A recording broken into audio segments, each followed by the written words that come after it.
Sending money to Bendigo Bank is very easy to do. Today I'm gonna show you how to do it.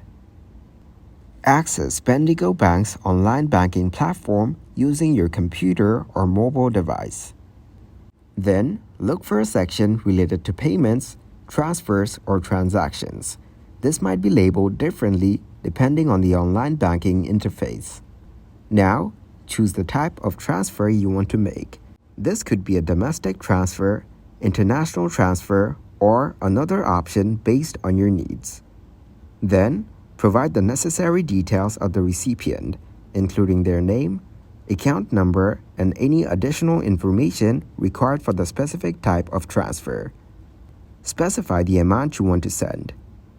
After that, select the account from which you want to transfer the money.